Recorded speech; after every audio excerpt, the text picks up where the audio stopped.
Good evening, everybody. I'm Kate Chartner, Vice Chair for the Historic Districts Commission, filling in for Dennis Fiore. Welcome to the August 7th, 2024 meeting of the Town of Concord Historic District Commission.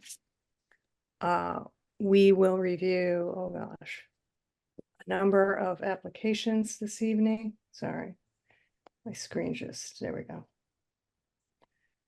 go. We'll review 5 new applications. We are conducting the meeting online in accordance with the Commonwealth of Massachusetts Executive Order, suspending certain provisions of the open meeting law. The public may access this call through both telephone and video conferencing. Members of the public will have an opportunity to ask questions and provide public comment on applications and discussions following the petitioner's presentation and questions from the commissioners. To do so, please, quote, raise your hand in the participant function of the Zoom meeting platform. If you are calling in and cannot use the platform, you may raise your hand by dialing *9. Our host may mute microphones of those not speaking, and in order to preserve bandwidth, may need to turn off video at times, with the exception of the commissioners, the host, and the current applicant. The chair will call on each commissioner for comments on an application and then open the meeting for public comment. Once there are no more public comments, the applicant may respond. And I will ask for a motion from the commission to continue, to approve with conditions, or to reject an application. We'll have a second of that motion and then conduct a roll call vote. Once the commission has acted on an application, the applicant is free to leave the meeting.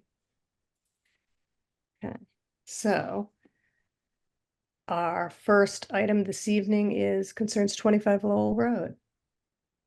Is the applicant here? Yes. Oh, hold on, just 1 second. You should probably do the roll call and also let people know who the voting members are tonight. Right. Okay, right. all right. I can pull that part up. Thank you, Anne. Little rusty. All right. Roll call. Let's see. We've got Catherine Mast. Present. Melinda Shumway.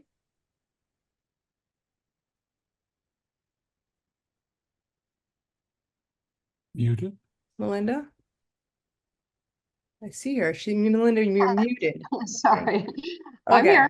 Hello. Linda Shumway. Walter Clay. Present. Tim Whitney. Here. Bill Hewitt. I'm here. And our new associate member, Kristen Dahlman. Here. Okay, hello. Welcome, Kristen. Thanks for joining us. Thank you. We've been waiting for you. Okay, and voting members this evening will be Catherine Mast, Melinda Shumway, Tim Whitney, Walter Clay, and myself, Kate Chartner. I shall recuse myself from the last application, and Bill Hewitt will vote on that application in my stead. All right. So, back to the first item, 25 Lowell Road. Please. Yes, my name is Kathy Kolowich, and I submitted an application for a little lending library, which many of you may have seen around town. There are a few, I don't know how many, but it would be, let's see, the standard size of the kit that you can buy is 22 inches by 17 inches by 15 inches. And it would be mounted on a post, and it would be located, and it would be painted. And I submitted a drawing of exactly where it would be placed next to the driveway, where the little X is. So that people would be able to, it would be out of the way. It's set into the, the ground is, off of the sidewalk. And, so people can take a look at the books as they're walking by. And so it would be mounted on a post that would be installed like most mailboxes, you know, with some cement at the bottom. But the space is to the right of the bush you see in that slide where the leaves are. So it would be out of the way of snowplows and whatever else might be coming by. And the shape of it would be similar to Thoreau's cabin, the one that you see when you go over to Walden Pond. It has a pitched roof like that. Of course, one side of it will be plexiglass so that you can see the books that are inside, and it would have an opening, you know, so that people can take a look at the books that are inside. And let's see, that's kind of about it. It would be painted some kind of a, you know, a brown. It would be kind of fit in with the natural landscape like Thoreau's cabin. And let's see, the kit specifies a certain kind of paint, but it would be an exterior latex paint. And so the, let me just see here.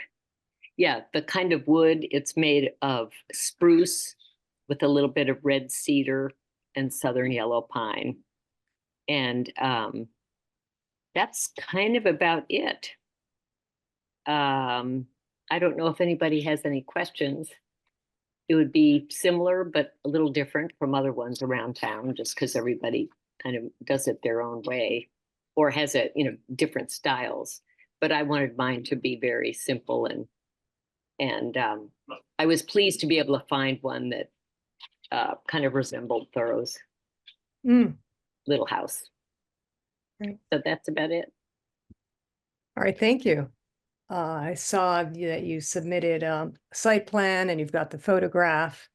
I think probably the best way to look at this sort of thing, because I haven't in my memory on the commission, we haven't had one of these come before us. So I think probably just going by the town mailbox guidelines for the district is a good way to go. And you covered most of those, providing a photograph and dimensions and where it would be on your site.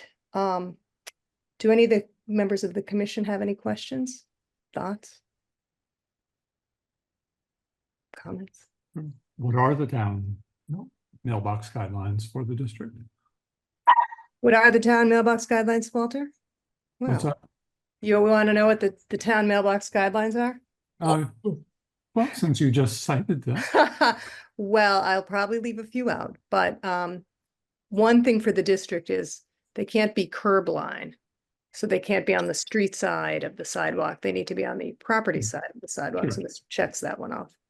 And then you would need to provide paint chips of your mailbox, or in this case of the cabin, which I think can just be subject to staff review and approval. And dimensions, and a picture of the image, and a photograph of your house showing where it would go, Yeah. and a site plan. Did I miss what the post looks like? In Kathy's The description, proposed post? I think, did you tell us the height of that, Kathy? Well, it can be whatever height actually the mailbox guidelines say. Let me just see. Oh, good, there they are, thank you. Okay. Yeah, actually, I just am looking here, a 4x4 post that would be 8 feet long, but of course, some of that's, you know, goes down beneath the surface. You Yeah, know, usually so- about half of it, yeah. Yeah, I guess my questions are pressure treated or painted or metal, or do we have any of the details of this? you mean of the post? Yes. Which Oh, is one it of the would- more salient parts of it. Oh, it would be pressure treated. And you know, wood, it would be made of wood. Mhm. And Well, because pressure treated as a material tends to be still sort of green and sometimes paintable and sometimes not paintable. oh yeah, I don't know. let's see, I'm not sure if I would need Well, to. paint the that's post. sort of my point overall. It's the, let's see, and the uncertainty. The post doesn't need to be painted. Mhm. Guidelines do not require the post to be painted, I don't believe. I'm not suggesting that we do, just curious Yeah, no. whether we were. Uh, And the second part of this is I understand the cuteness about Thoreau's cabin, but I would suggest that we might want to see if there's something that's even plainer than that that might fit in better than having a little Thoreau's cabin on post. Well, it won't be actually, won't look like it. I just meant the pitch of the roof. You know, some of them, different libraries have different roofs. And the one that I was looking at has one that's similar. It's not going to try to look like Thoreau's cabin. It'll just be a simple little Yeah. Okay. house. hard to get simpler than that, Yeah. right? Thank you, Walter. Any other questions or thoughts, anybody? Okay, just getting back to the question on the post, pressure treated is not the greatest looking thing. And I'm just wondering if the applicant would consider the 4x4 cedar post, since there sounds like there's some cedar in maybe a white cedar post versus pressure treated, because it sounds like it's going to be a nice little structure on a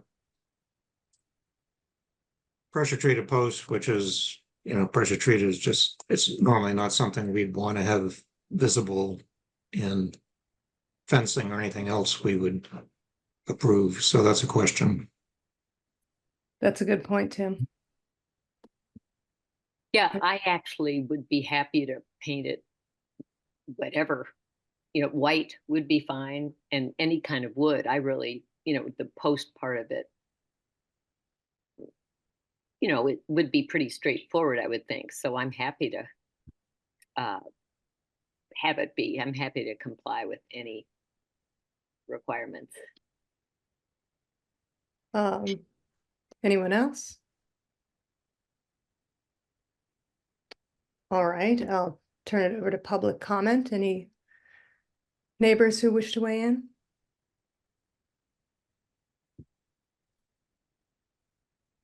Okay.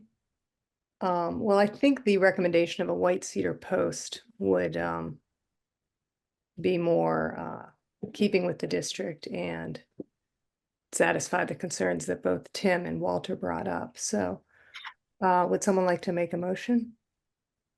Kate, I just want to clarify to Kathy that when I say white, I'm talking about white cedar, not per se painting it white. Right. Oh, yeah. White cedar can turn to gray. So, I mean, there is the option to paint the post, I suppose, but it might be simpler just to let it weather as white cedar. Yes. Okay, that sounds like a good idea. I'd rather not paint it, actually. Right. And I like the look of something weathering. So that's a good suggestion. Okay, thank you. Thanks, Tim. All right, who's ready for a motion? Are we gonna ask for Kathy to submit actually what this is gonna look like, or are we just gonna let staff look at that? Well, that's a question for the commission. I think it could be one for staff review. Certainly in the mailbox guidelines, there's room for that, but if you would like to see it. I'm okay with staff review on this.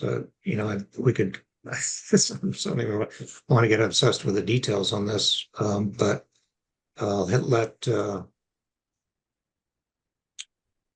let staff sort of check it when it comes in and see if it's acceptable. It's fine by me. Anne, any comments on that? Sure. Yes, I'm comfortable doing that. I think you talked about also maybe staff review of the paint color, if there is one. Yeah, same with Right. the paint color. Yeah. Okay. Okay, Sure, it's I'll okay. propose a motion that we approve with conditions for 25 Low Road for the Little Lending Library as submitted,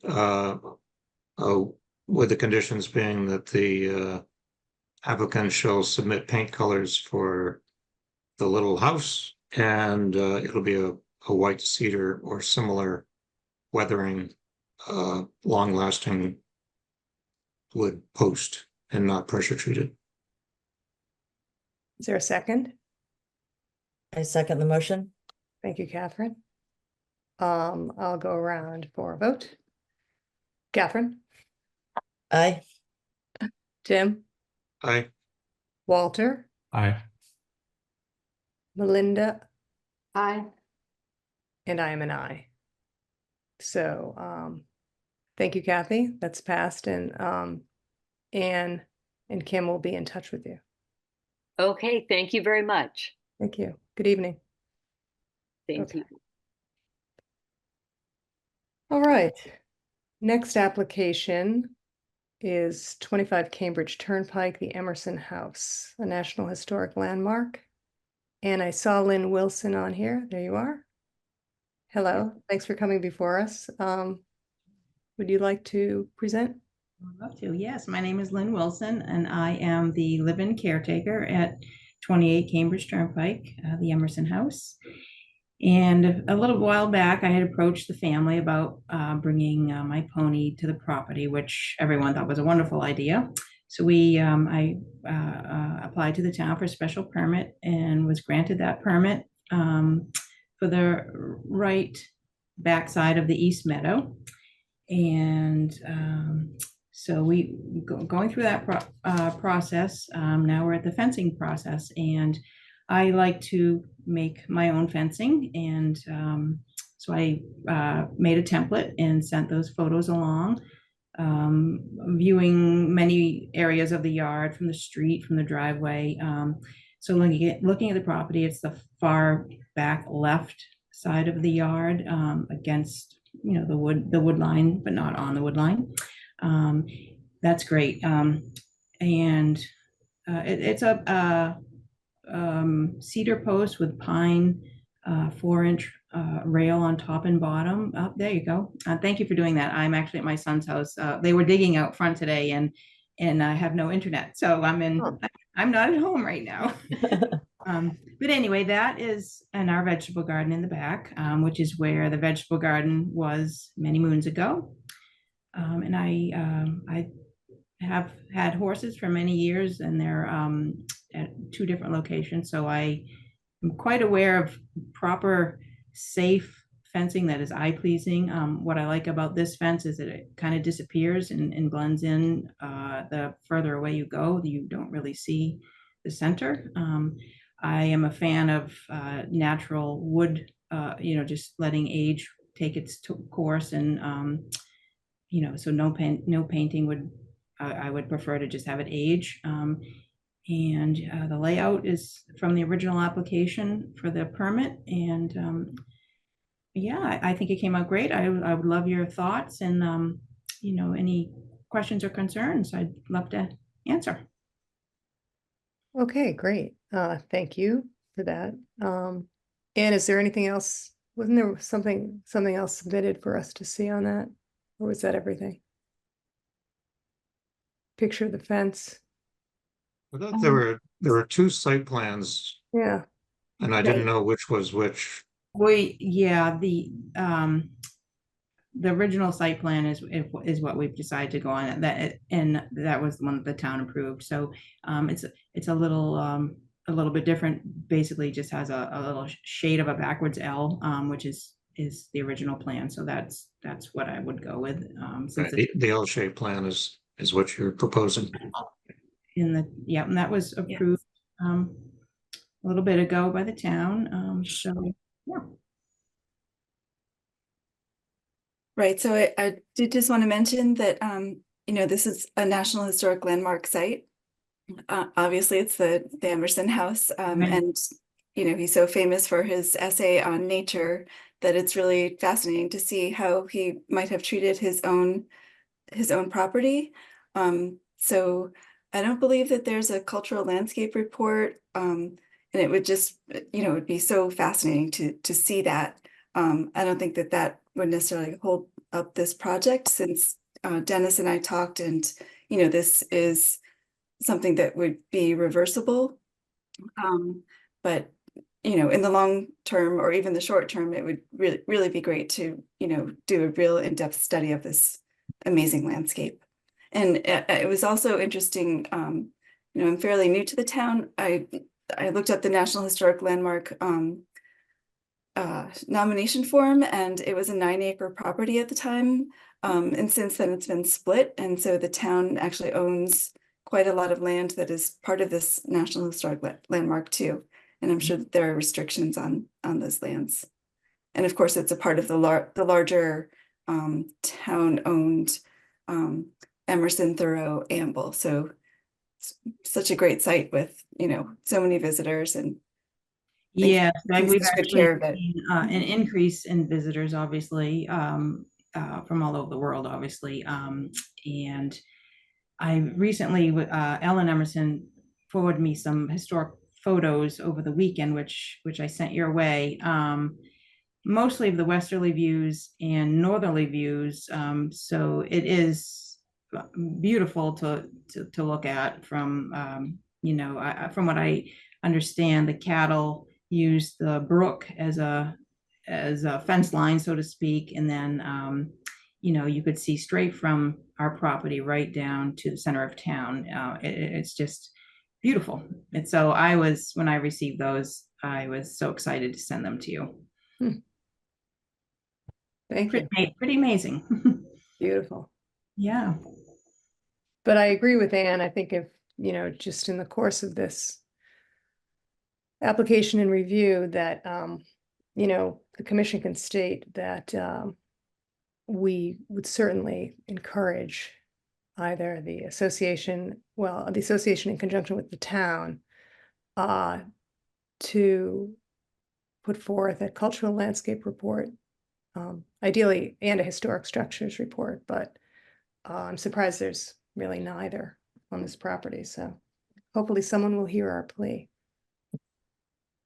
Okay, so moving on, do any commissioners have questions on this fence?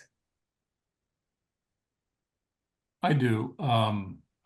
First, I think it's a terrific addition and historically appropriate in spades.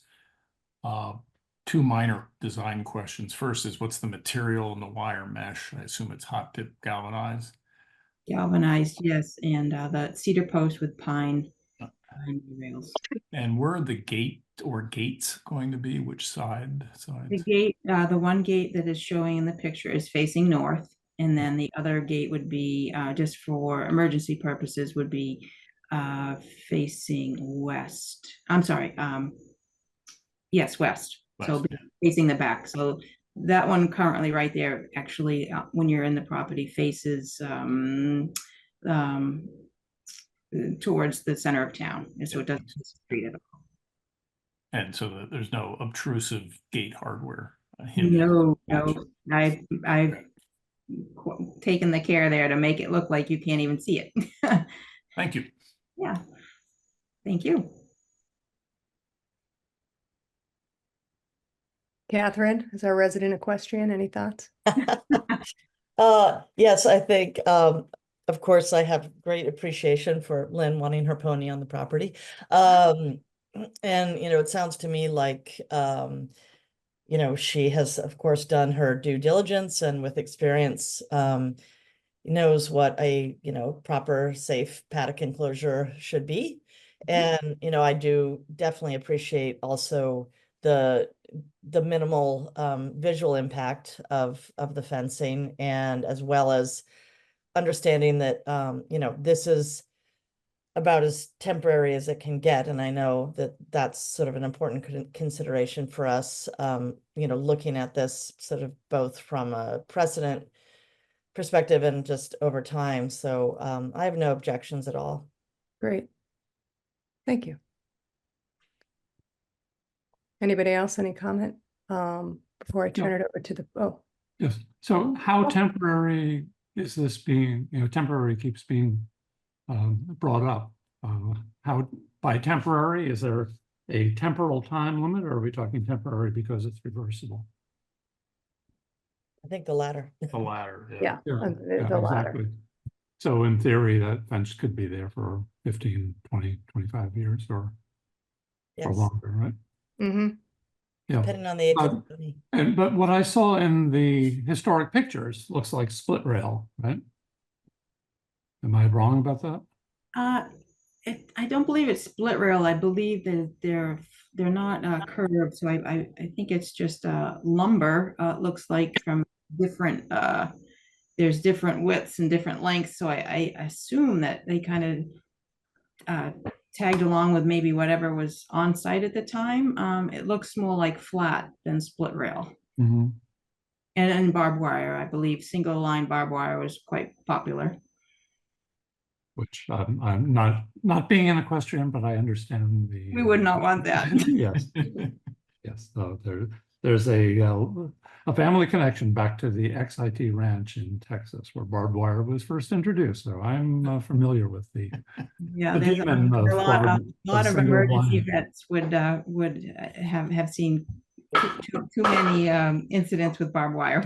Sure. Thanks. My overall concern, I guess, is since it seems like it is a only mildly documented historic property, and that there are historic photos that show something that is probably quite different in construction. We're talking about adding something. I'm all in favor of pony on the property. I think that's great. You know, bring on the chickens too.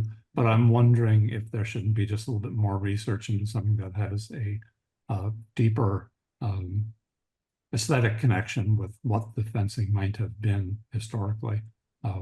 It becomes more complex to keep a small pony away from something which is not as well considered perhaps as the modern alternatives to the fencing.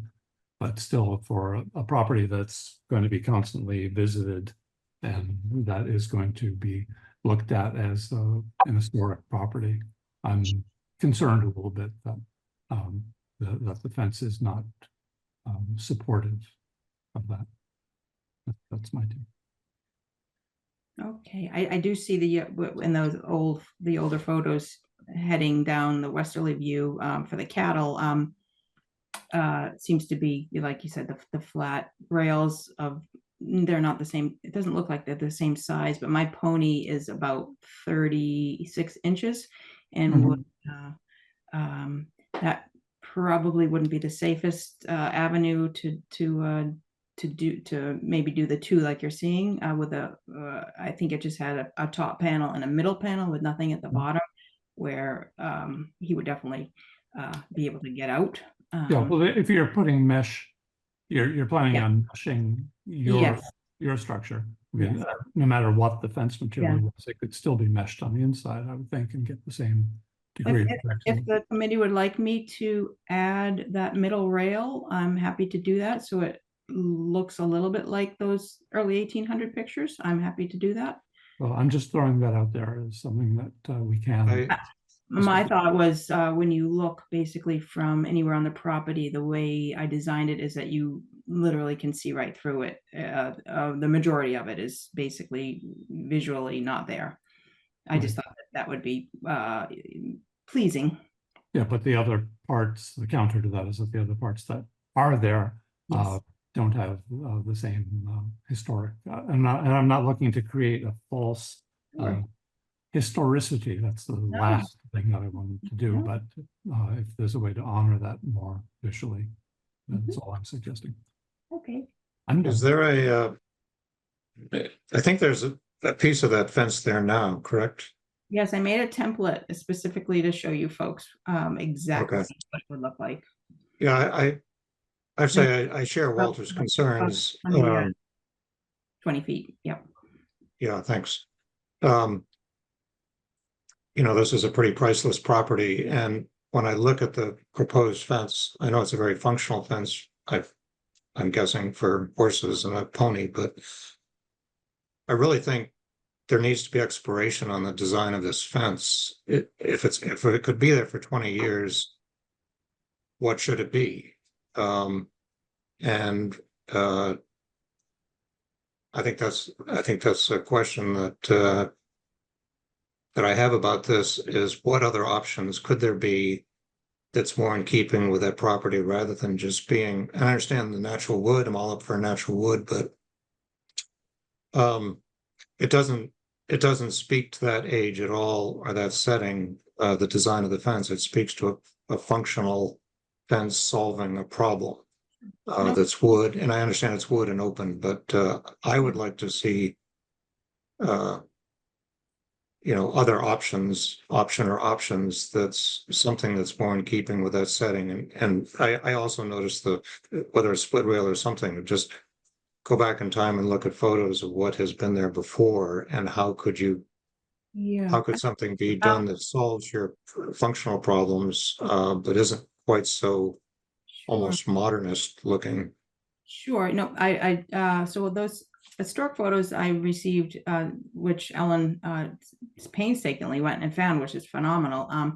And there was nothing on the easterly meadow. And going forward towards the westerly view and the northern view was the faraway shots from UC of it looks, I don't know if there's a bottom rail, but it's definitely a top rail and a middle rail. And to my knowledge, that's the only pictures of fencing. Marie, our head guide, who's been on the property for many, many moons, she was unaware of even those pictures. So I'm happy if that, excuse me, if you'd like me to follow that, follow what's in those pictures, which I really just received over this past weekend, I'm more than happy to do that. I might suggest the library has a pretty extensive collection. I think there's a section in the Gleason collection there that has farm scenes. It's not that property, but it's older photographs. So it might just be some raw material. If you go downstairs to the special collections, the people that work there are really great. And just say you're looking at pictures of the Emerson House, and they can pull up a bunch. But I think also just researching 19th century houses should get you pretty close. One thing I was wondering is, how is it handled, especially on a site that's undocumented like this one, when you start digging and hitting archaeologically important pieces? So we have used a post hole digger, and with the vegetable garden we've had there for years. I was told the East Meadow has no historical value as to say plantings, and we went down, I think it's 8 to 10 inches. So I'm from what I've done, I'm unaware of anything that we should be looking for other than nice dirt. I'm sorry, I don't know. Are you asking for me to? Yeah, I mean, I don't know, maybe it's more a question for the commission itself. That what is the protocol? The only even somewhat sort of tangential situation we had like that was probably 7 or 8 years ago. Lynn, do you remember this, when at the Old Manse, there was that summer Temporary art installation. installation? Remember that by the artist whose name, it's not Douglas Aiken, I always forget his name. Anyway, that was on the Old Manse, where there is known to be, you don't have to go very far down to find artifacts. The Old Manse was the one that was supervising that, so that was really the extent of our involvement in that issue. I know this part of the Eastern Meadow where has always been where the original vegetable garden was. So in its day, it was a vegetable garden. So there were plants there planted and harvested, and the ground turned over every fall and planted whatever grass you plant for the winter, and then cultivate it back in for good soil in the spring. So that's where the vegetable garden had been and still is. It would be very easy to check in with the historical commission, right? This is much more there. And Kate, this is archaeology is not our Right. No, purview, right?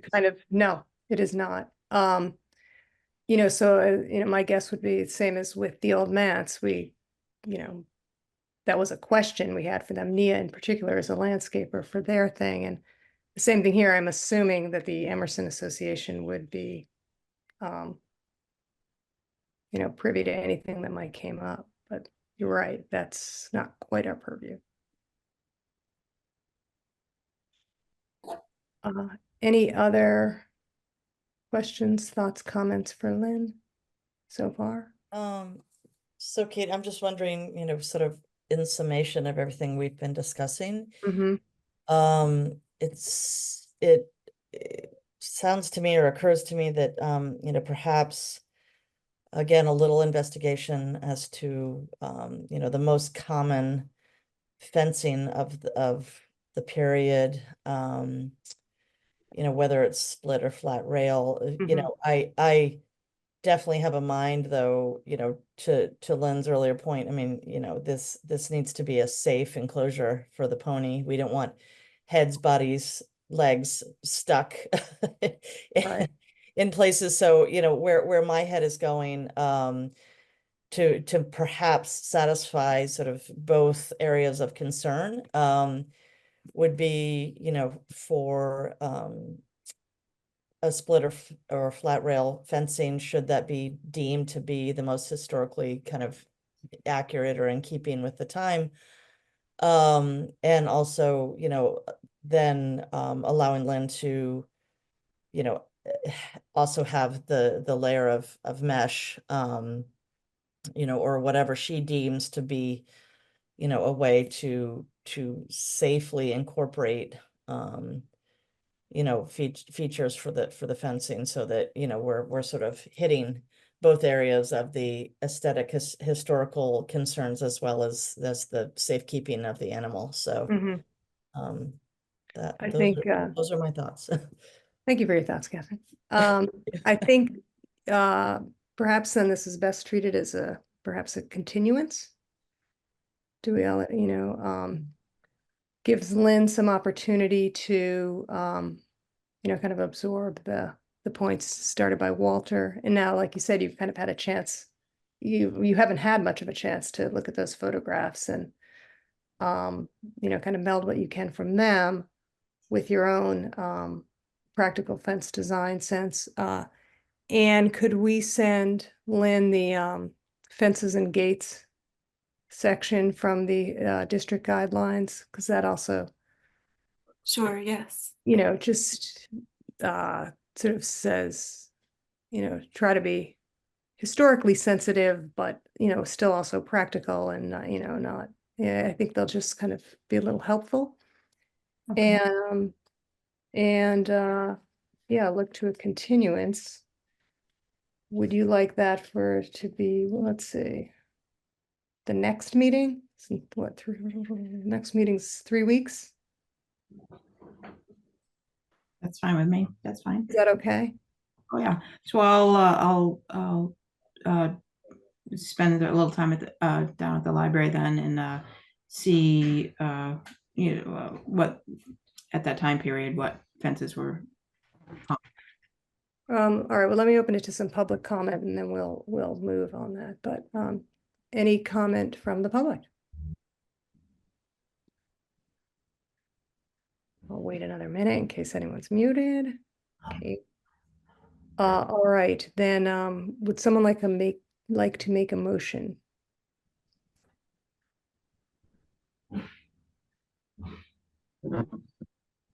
To continue, perhaps, unless you feel otherwise. I make a motion that we continue for 28 Cambridge Turnpike, with the understanding that other fence options will be considered at the next meeting. A second. Second. Thank you, Walter. I'll go around for a vote. Catherine? Aye. Walter? Aye. Melinda? She's so enigmatic tonight. I think you're muted again, Melinda. Good word, Kate. Did she weigh in? No, I'm here. Sorry. Okay. The dog is barking so I'm trying to keep that off the screen here, but go ahead. I'm aye. Yeah. Okay, yeah, and Tim? Aye. And I'm an aye, so we'll move to continue. And what was the date one more time? That's August 28th.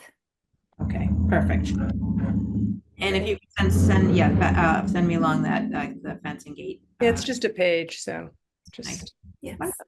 Well, thank you for your time. thanks so much for your presentation. Have a Thank you. good night. Okay, moving on to the next application for 29 Lexington Road in the American Mile Historic District, and it is Zur Atias. I'm pronouncing that correctly? Yeah, I'm presenting Lily Oh, Morse. Lily, yeah, hi. Yes, I'm a landscape architect, presenting for Zur on this project. There is an extensive list of requests, and so I think if we could see the plan first, I will review the different elements, and then we can go look at the various pictures and supporting evidence. Starting on the right side of the plan, there's a dotted line, and it indicates where there's an existing attached porch. It's 2x4 construction. It's not historic in any way.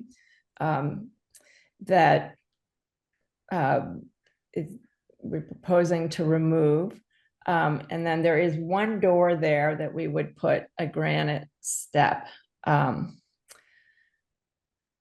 The driveway currently is asphalt, and the proposal is to remove the asphalt, replace it with gravel, and do a granite apron at the bottom. Would be reclaimed granite curbing laid on its side, which would provide an apron to contain the gravel from washing onto the sidewalk. Then moving around to the front of the house, currently the front steps are crumbling. They are, and their design is that there's a curve at the bottom. The bottom step is curved. The proposal is to repair the steps by using the same construction of a bluestone top and a bluestone riser, but square off the steps and install a new railing that doesn't have as much curl at the bottom, but that's just a simple black rail. There are pictures of all of this when we get to it. And then on the left side of the drawing, currently it's sort of a crumbling along the left side of the house. It's kind of a crumbling concrete. It's almost like a drainage swale. So the proposal is to remove enough of the concrete to place a boxwood hedge along the property line, which is also the neighbor's driveway, and to install 2 stone stepping stones that would then lead to just pea gravel that's going to be set on top of the concrete. The existing concrete step, there's a door right on the west side. We would propose to put a bluestone cap on, a similar construction to the front steps. There's also an attached overhang roof right over the porch, which we're proposing to remove. If you move to back beyond the porch on the right side of the drawing, you'll see from the drawings that there are a lot of window air condition, or not the drawings, the photographs. There are a lot of window units of air conditioning, and the proposal is to put in 2 air conditioning units screened by a boxwood hedge, which would be 5 feet tall. And then in the backyard, There's a hot tub, which would be screened by, again, another boxwood hedge. On the right side of the property, I believe the Art Association is putting in a new fence for the work they're doing. And then on the left side, there would be a stone terrace set in gravel with a river birch planted at the corner, which is a tree that would grow quickly and provide some screening from the cemetery, which is the upper left of the, on the other side of the site. And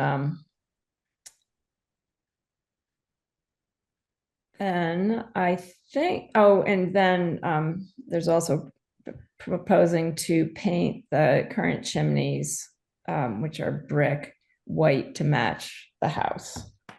And then I forgot, on the front of the house, install a gravel drip edge behind the existing planting, which would be pea gravel with a black metal edge.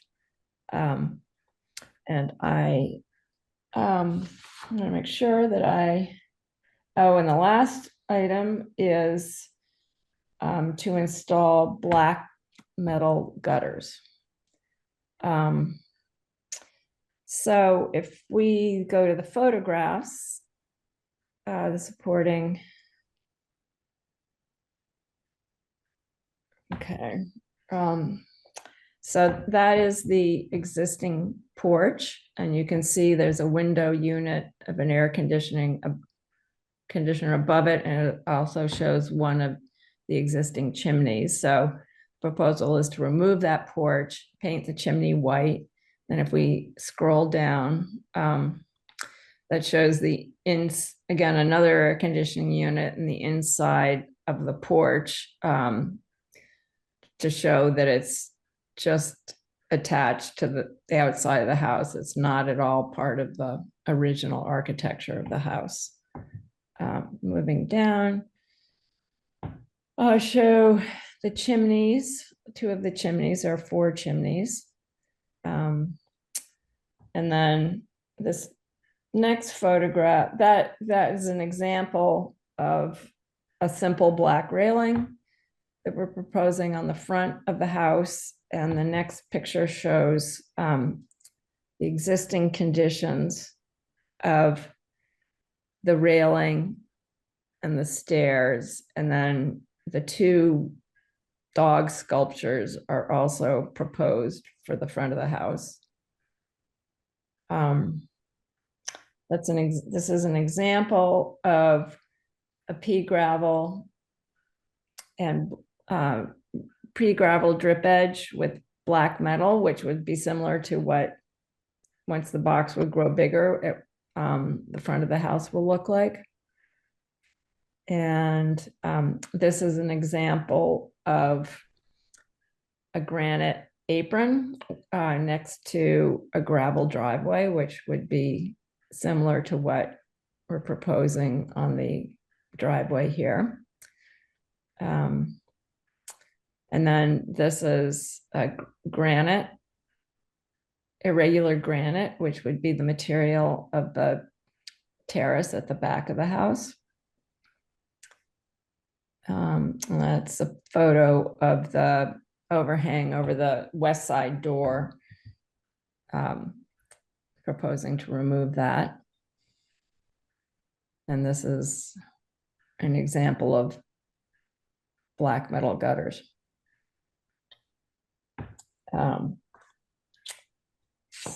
So I think that's it. Happy to answer any questions, which I'm sure there will be. Yes. Thank you. Before I turn it over to the rest of the commission, I should say almost right off the bat that we generally do not approve painted chimneys in the district. It's kind of first paragraph of the chimney guidelines that are on the website. So just setting that one out there. But in the meantime, I will turn it over to the rest of the commission. questions, thoughts, comments? There is a lot there, like you said. Thank you. You're proposing to put box along the hot tub. I'm wondering, is this in ground? Is this above ground? It's above ground. Yeah, so box won't Um, block. There's some existing box plantings there that are close to 5 feet tall, but yeah, I mean, we would need to do a planting that would Yeah. be 5 feet tall. More like a chemicipris, something taller. Yeah. Yeah.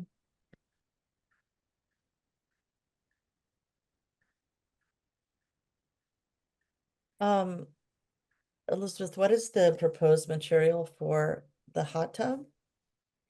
Like what would be visible for The hot tub is an siding? above ground hot tub. Mhm. Dimensions shown on the plan.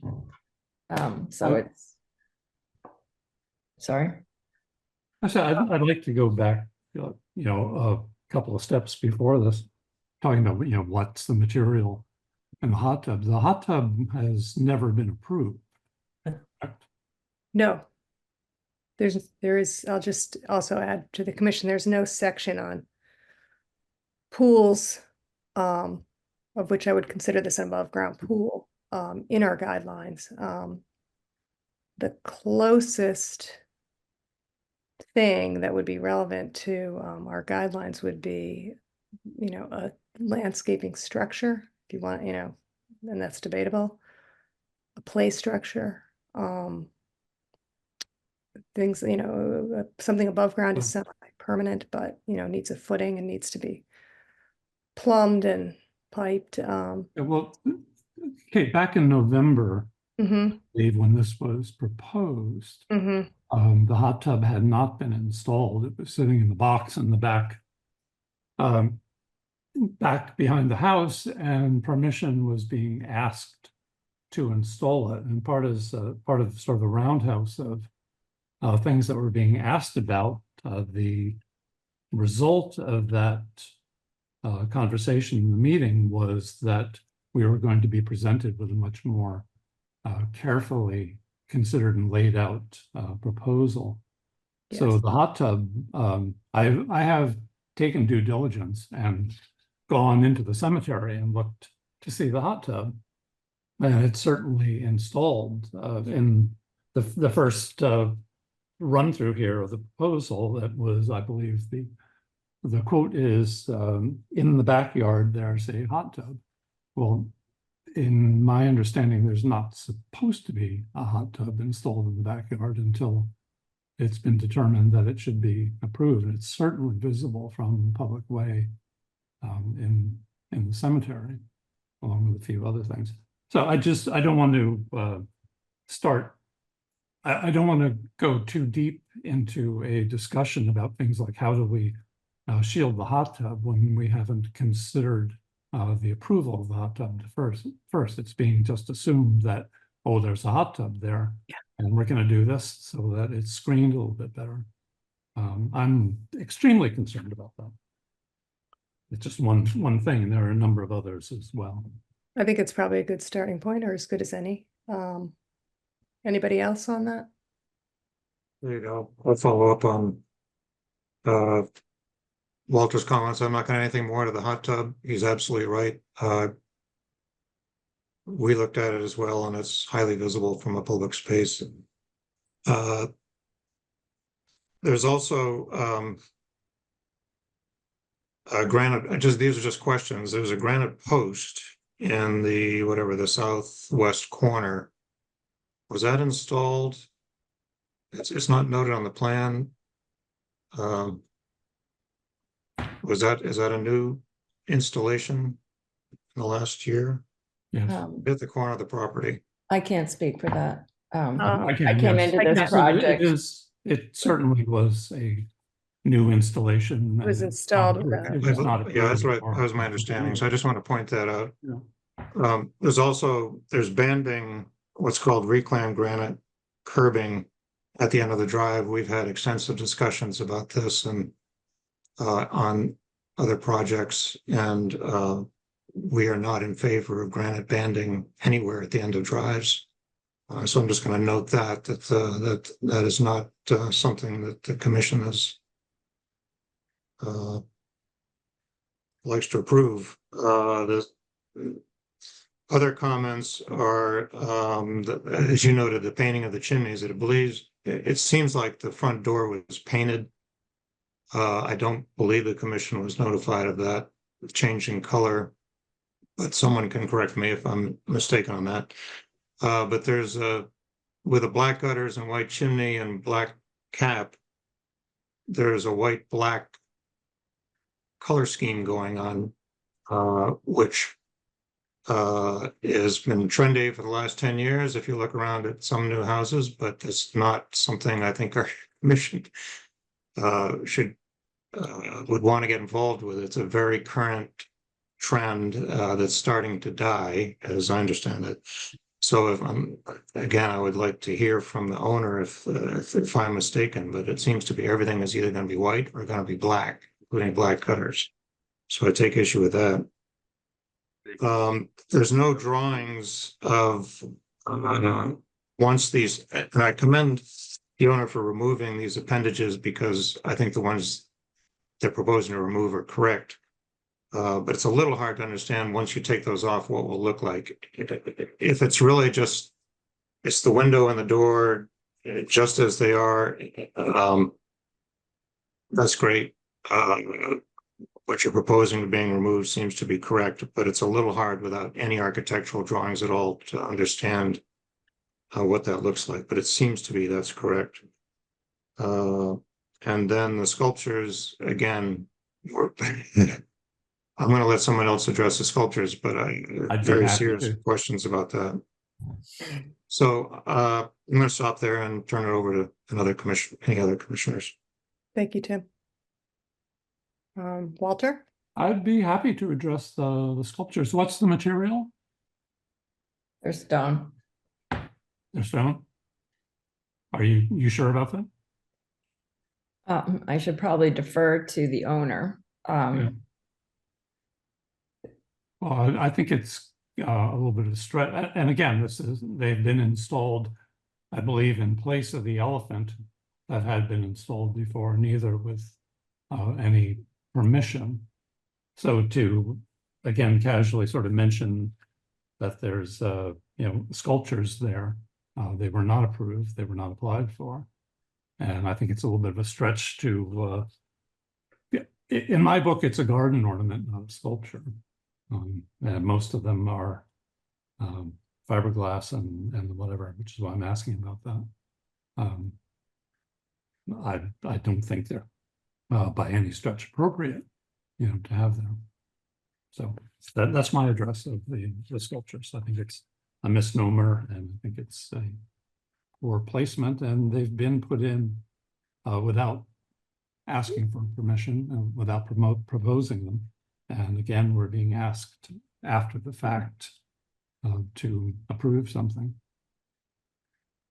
So looking for forgiveness, not for permission. Thank you, Walter. Additional observations by Walter? Just say one more thing. I want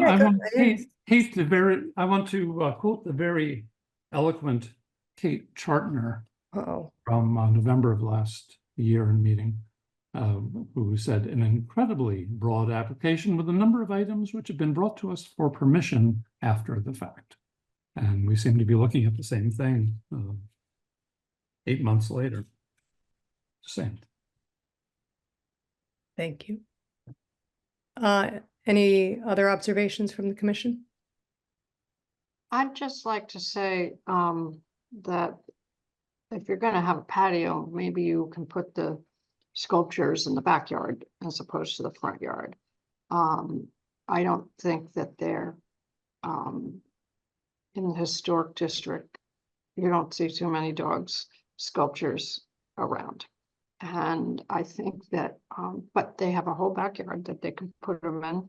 And so it's not that they don't have an alternative. It's just not appropriate for where the location is currently. I also agree with the black and white scheme. I think that to keep everything white makes more sense. And I think we were very specific, actually, the last time this came up with the hot tub, that that is not something that we could approve because it is visible on the public way. And so I'm a little surprised that it's come back up again, because I'm sure because they've already bought it that they definitely want to put it in, except that we already said that, no, we really didn't think they could put it in. So that's a little bit of a problem, I'm sure, but that's all I have right now. Thanks, Melinda. So I'm wondering with this application, which, you know, as we've pointed out, we already had an extensive review several months ago. This is back, and we've identified already at least 4 things: the dog statue, the granite post, the hot tub, the painted chimney, as things that are not appropriate for this house in the district. Do we continue? Right when I'm finished, yes. Do we continue going through this application for the things that we would care to debate and approve, perhaps like removing the east porch and the west side door overhang, or not continue with it? May I address that? Yes. I think given the number of things which have been done that are being asked for permission, it would make sense before we consider granting permission for new aspects of this to have a submission that breaks out those things that are either obvious or determined to be already potentially either in violation or installed without permission, deal with those. And once those outstanding transgressions are dealt with, then we can entertain that proposal for the next steps. That would be my suggestion. I agree. I mean, that's usually standard practice. Mhm. Oh, yes, back to the homeowner. I see you had submitted your hand. Do you still wish to speak?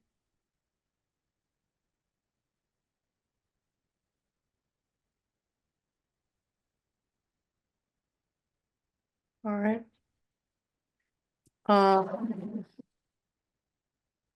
Anne, regarding what Walter has suggested, what would that look like for, how would we phrase or proceed that way? I'm not entirely sure. Right, I'm not entirely sure either. I know that you know, there is a way to do partial removals or partial withdrawals if you wanted to proceed with certain aspects and remove the more contentious pieces. But it seems as if Walter was saying sort of the opposite, that you wanted to start with the Contentious fee, right? contentious pieces, Hmm. right? Well, it's not starting with the contentious pieces. It's essentially clearing the air and resolving the irregularities in both the application and the presumptive execution of things already. There are a number of things that were, I mean, the hot tub being the most obvious one, it was installed. My understanding is that it is operative at this point. Nobody has talked about it being installed, just how to screen it. And if there is an operative hot tub in the back visible from a public way, after we were, I think, rather clear that that was not approved, that we need to come to a resolution for that before we do much of anything else. You know, the granite post was put in, yeah, I can go on, and we've been over this. I don't want to hash through it all. The granite post was put in without permission. The dog sculptures in the front are without permission. paint changes without permission and who knows what else. So I just think that we need to be really clear and rectify those things and start from a clear position rather than a hodgepodge approach to different aspects of the proposal. And I mean, we haven't gone through the proposal as it reads. We're discussing all this just based on the quick tour around the hand-drawn site plan. Right? All right. Let's see. Mr. Atias, did you wish to speak again? No. All right. Who would like to make a motion on this application?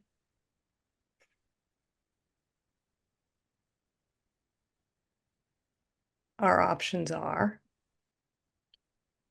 Okay, oh, I need to open it to public comment. can I just make, or Yeah. ask one question is, Yeah. we're not hearing from the owner tonight. So it's, Hello? There he is. Hello? Hello, let's see. Hi. Sorry about that. I'm actually in France at 2 in the morning. I don't know if my connection is bad. If you could if there's a way you could amplify your voice a bit, that would be helpful. So can you hear me okay now? I can. No, Early. I can't. Then maybe a little louder. Can you hear me now? That's better. Thank you. Okay, great. Just the black and white color scheme was already approved by the Historic Commission. I don't know if you heard me say that the first time. That was approved in a previous meeting when I first purchased the house, when the house was a dark brown color.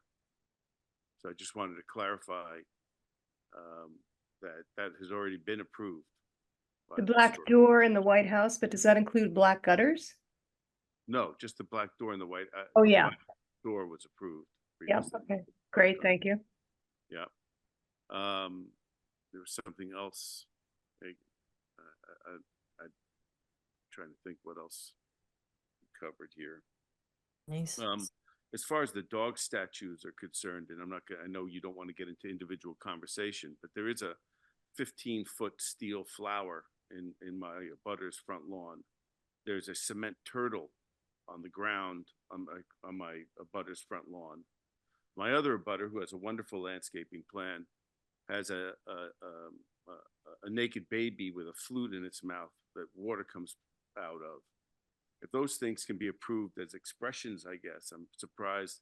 The dogs are not fiberglass, they are stone dogs. But both of my abutters have statues of pretty different sorts. So I'm not really clear on the dog statue concern.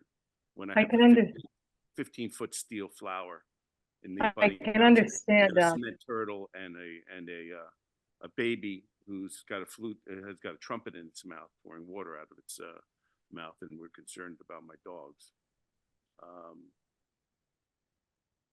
I and- can address that, yeah, I can help you with that, but I'll wait till you're Sure. finished. Oh, No, that's fine. I would say your abutters to the, I never know the direction, south, the Art Association, that is a different set of guidelines, that is theoretically a place of business, and their business is the sale of art, and those objects are for sale. The flower has actually sold and will be leaving the property. But that is also keeping with their mission of place of business.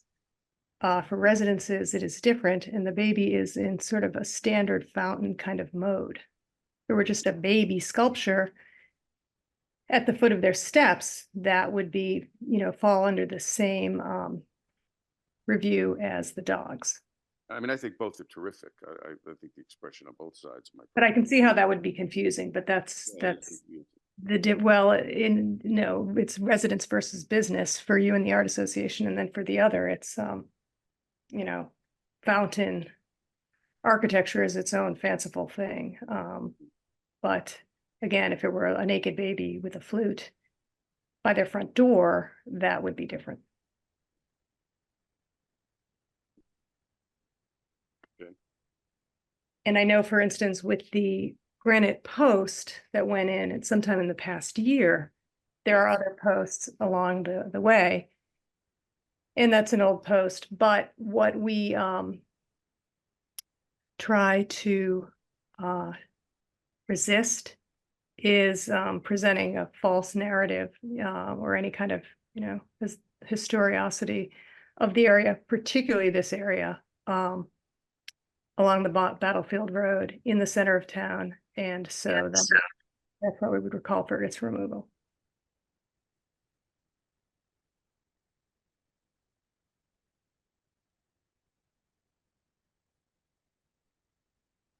Were there other questions that you have? Not this time. Thank you. All right. So is like a wood shingle roof a false narrative? Or is an asphalt roof preferred? I'm trying to discern what the line is going to be here. Is a gravel driveway a false narrative, or do you prefer pavement as a historic commission? They're actually apples and oranges. Alright. Putting up an old granite post saying, this is an old granite post here, and my neighbors have old granite posts from 200 years ago. That presents as something different from a historic preservation perspective. Was that granite post a hitching post, and is that where horses were watered? Was the gate attached at one time, and that led to an enclosure? It's that sort of stuff. A roof is a roof. A driveway is a driveway.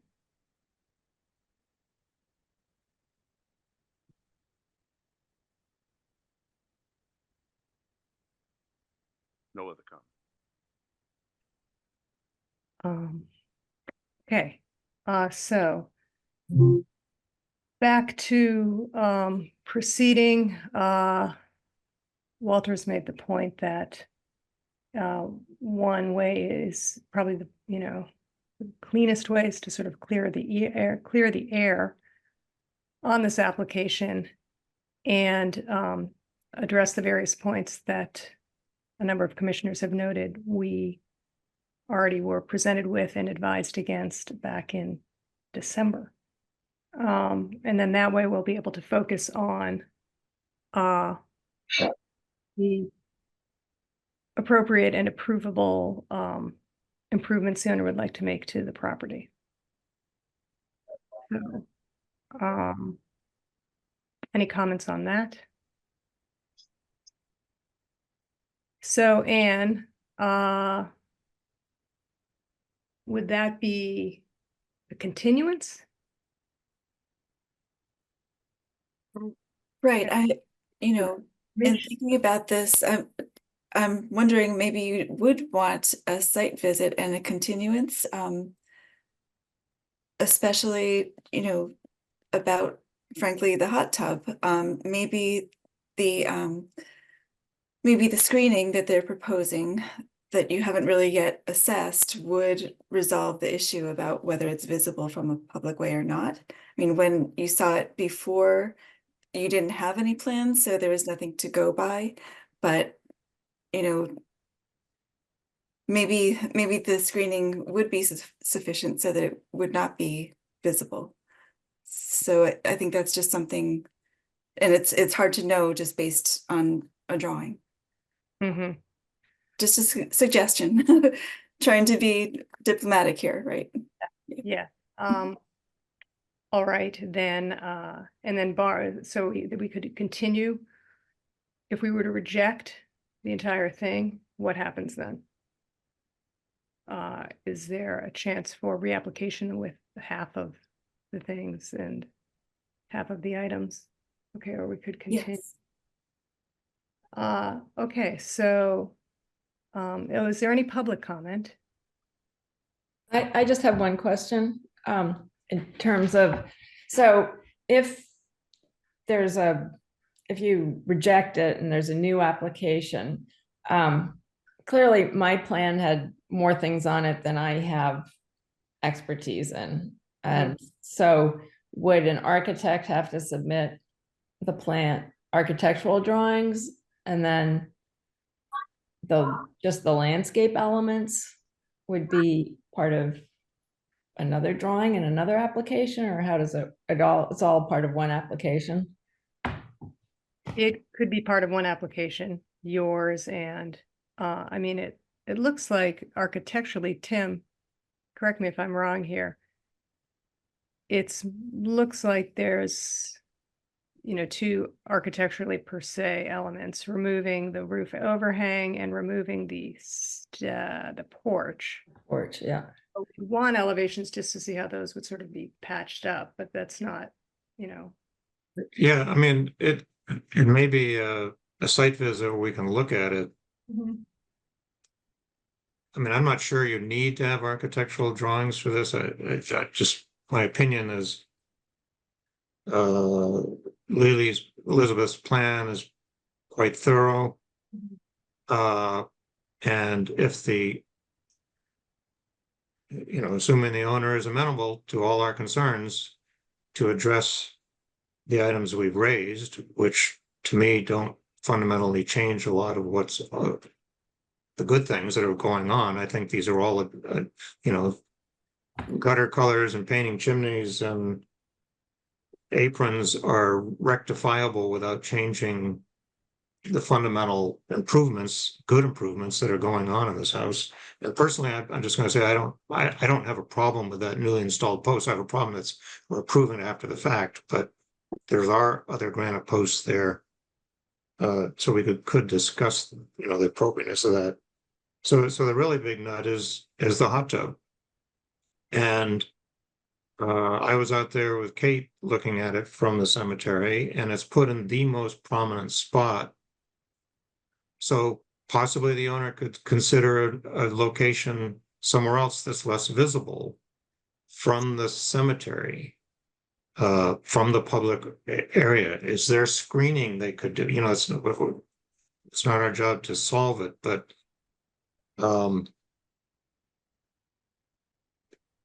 we're not saying no hot tub. We're saying no hot tub visible from the public right away. So what other options creatively could somebody consider that might be able to screen this hot tub, either location or whatever? Roof, vegetated roof, I don't know. I'm just trying to give the owner options here.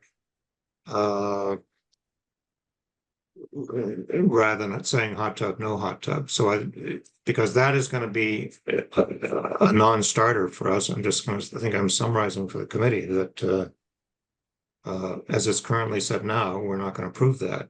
The other things I think should be readily addressable by the owner.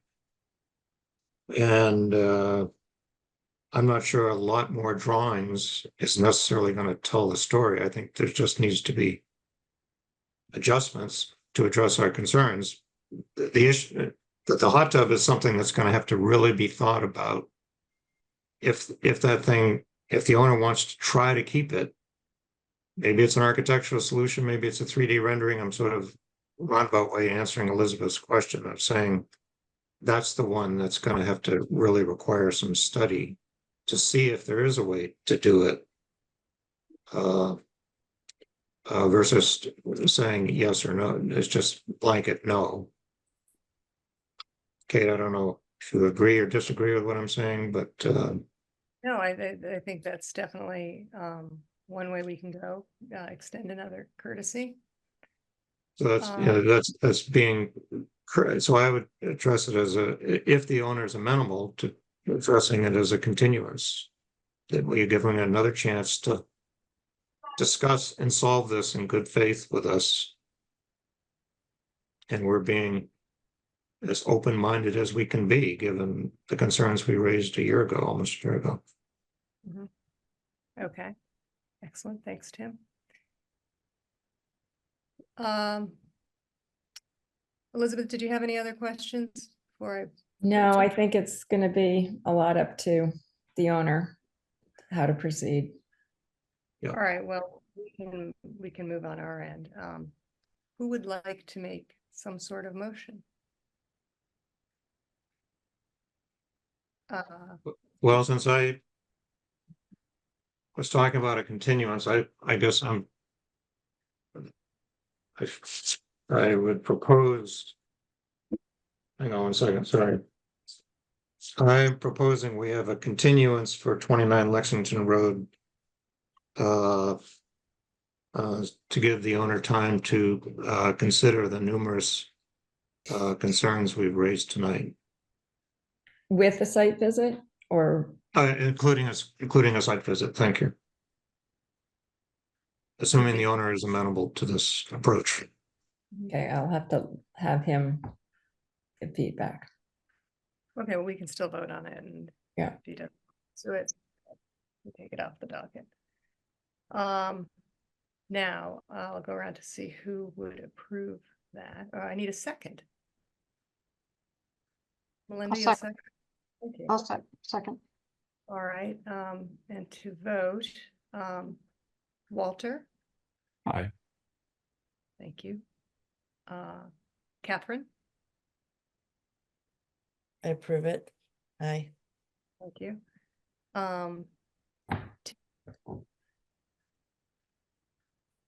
Tim, did you mute yourself?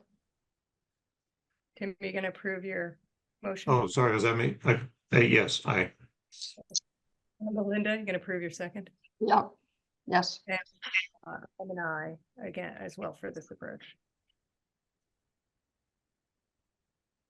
So 5 ayes. So Anne, we'll agree to a continuance with a site visit the morning of the 28th of August. Yes. The 28th. All righty. Okay, well, thank you very much for your presentation. Thank you. Good night. Night. Okay, item number 4 is 181 Lexington Road. A garage renovation. And is there a representative for the owner or the owner ready to present? Yes, my name is Marshall McLean. I'm the architect working with Nolan and Shruti Miyashiro. We're the owners of the Lucy Jackson Brown House, which is located at 181 Lexington Road, across the street from the Ralph Waldo Emerson House. I should say I've neglected to say I live at 128 Bedford Street and my office is at 199 Sudbury Road. Thank you. The main house at 181 was built in 1845 and has been renovated over the years. The property also includes a garage barn structure, which is set into the hillside to the rear of the main house. And based on town records and observations of the existing framing and foundation walls, the existing structure of the barn garage appears to have been built in the late 1970s. The existing frame is comprised of 2x4 balloon framed walls, which extend a story and a half to a 5-foot high mezzanine level knee wall around the perimeter. And there's a full height poured concrete foundation wall, which extends up to just below a partial mezzanine on the left-hand side of the interior. But that 5-foot high knee wall,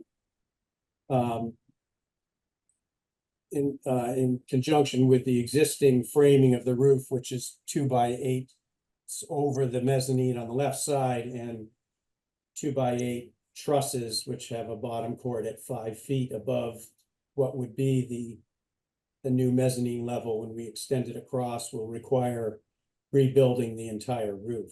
But other than that, the existing structure, for as much as possible, will be retained. The walls, as much of the exterior walls and the whole first floor and foundation.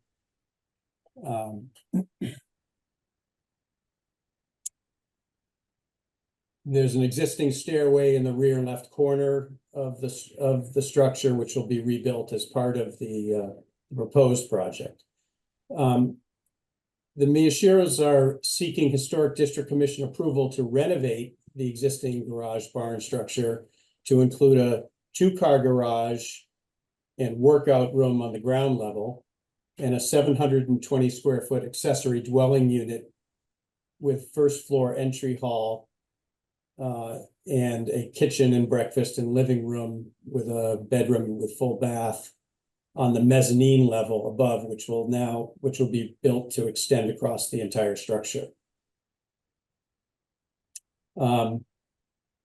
The proposed design includes a new front-facing gable dormer, which is centered above the garage doors in the front, to provide headroom in the living room area, and a shed dormer for additional headroom in the bedroom and bathroom in the rear,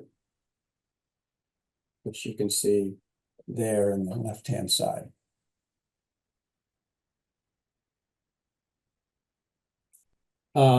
There's a mezzanine level egress door, which would be the second means of egress for the ADU, off the rear, which opens onto a small uncovered porch or landing with 2 steps down to the grade of the hillside behind, so it's basically a walkout from the mezzanine level on the backside.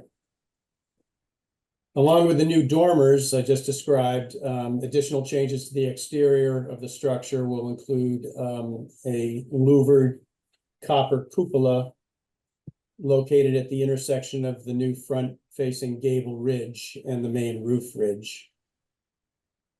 And a small hipped copper roof above the new ADU entry on the west side of the garage, which you see there in the left-hand side, with brackets on the casings of the door on either side. And on the front elevation, there'll be a new double wide garage door and a small copper pent roof, which extends above the garage and across a pair of double hung windows to the left side. Additional exterior details include new 6/6 Anderson double hung windows, which match the windows on the existing structure currently. White painted clapboards, wall trim, and boxed roof eaves and rakes. And the rebuilt roof with asphalt shingle roofing to match the shingle color of the existing house. And finally, we are showing a Royal Craftsman 6-inch Berkeley wall-mounted light fixtures on either side of the garage door and to the right of the first floor and the upper level entry doors. And there's a cut sheet that shows that. Right there.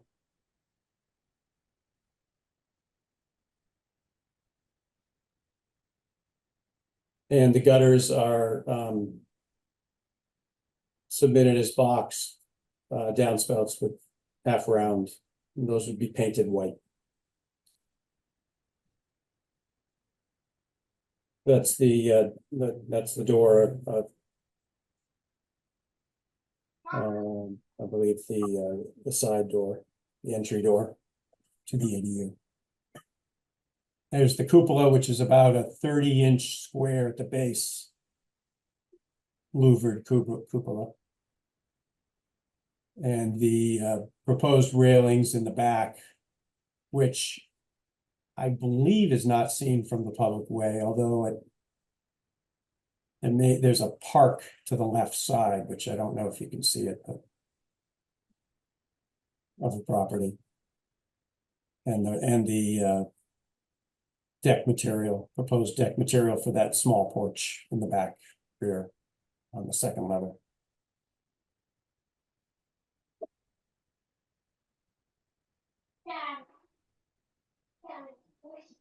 And that's all I have, and I'm happy to answer any questions. Great, thank you so much for such a thorough review. So I will open it to the rest of the commission for questions, thoughts, and comments?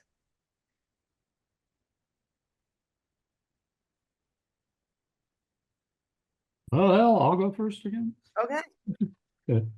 So how visible is the dormer on the back and the porch and all from street view anywhere? Well, it's inset on both ends. So it sits in the center. So you'd have to be behind or next to the house, I think, to see it. So is it visible from a public way? The rear dormer? Yeah. And the porch and the details. I don't believe it is. Well, if it is, then we don't really have to consider that, right? Well, unless I'm wrong. So just saying. And how far is that setback from the rear of the property? The building? Yeah. It's about 16 feet behind the house. Which looks like it's about 100 and the existing structure Sorry. looks to be about 125 feet behind the Oh, from the okay. street. That answers my question. What's the other? And I'll let somebody else ask about the compliance of the lights, because there are others who are better at that than I am. And I will just point out to my fellow commissioners that we have not been in favor generally of adding cupolas to structures. So my question is there a function to the cupola?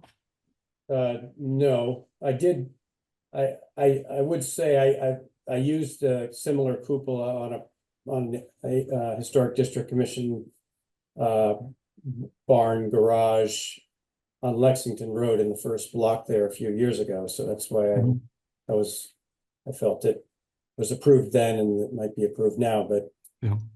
there is no function. So if that's an issue, that can be. Yeah, it's more for just aesthetics. It's kind of matching, or at least it looks like it matches what they have across at the Emerson House on their barn. So that's why we thought we'd add that in there. But again, I imagine on the Emerson barn that it has a function for ventilation. Okay.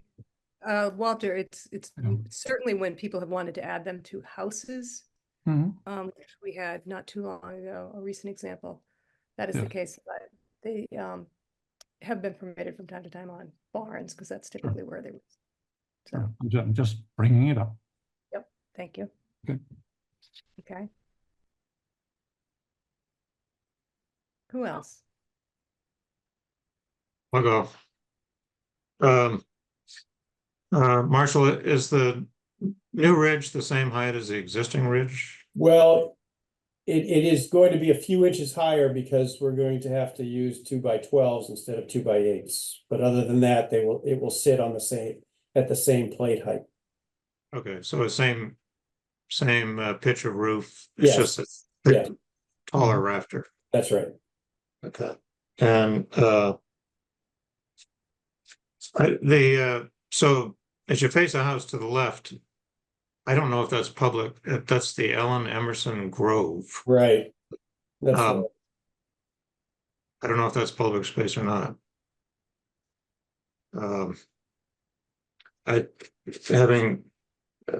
Living right near here and having looked at the house a whole bunch of times, I don't think that back little shed dormer, which is pretty inconsequential anyway, is going to be anywhere visible from the street. If you got to the backside of that Emerson property, possibly, but I don't. I think the shed roof is kind of de minimis in my opinion. And I learned a bit about the Emerson barn across the way, and it's been through some iterations. And in the late 1800s, it was kind of gentrified with the gable. It just is a very simple barn structure. So, some ways that's kind of what I see here, which it's a pretty tired, not terribly appealing looking existing barn, and this is an upgrade, which I think, and it's quite simple it's not overly done. It defers to the main house, and it's it's a wonderful Greek revival facade. So I don't have any other concerns except Marshall. I guess the question on the lighting is that dark sky approved lighting? It has to be dark sky approved lighting. I'll have to get back to you on that. I Yeah. don't know if it is.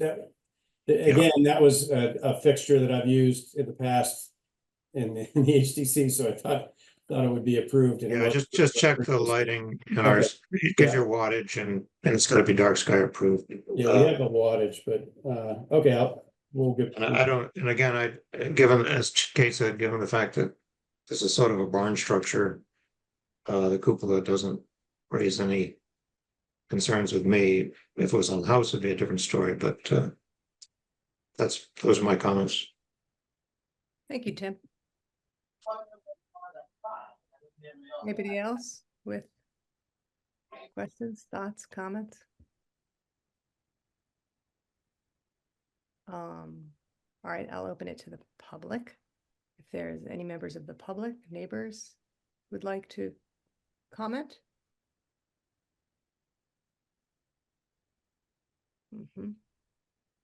Okay, I think that's a no. Then I'll ask for a motion on this application. Hey, just one other note is, I may have missed it, Marshall, but do you have details of eaves and rakes somewhere in the set, or is that just so we know? More the than what depth of- I've shown you here, but it would be a simple boxed eave to basically match what's there now. The rakes are extended slightly to give them a little bit more of a shadow. I mean, we're gonna, we'll need, because essentially you're gonna be recladding, residing this almost as a new structure. Right. Corner boards and trim sizes, is it 5/4? What is 5/4 by 6? That we'll need to have that on drawings, like a,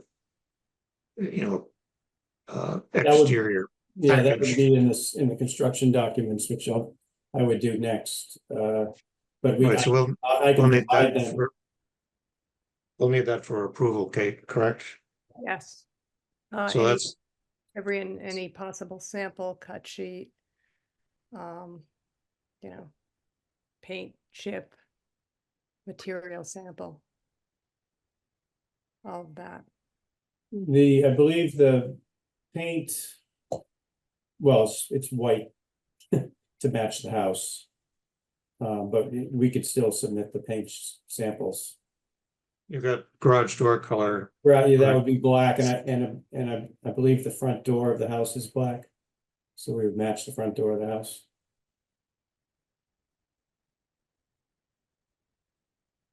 Let's just see, Open up now.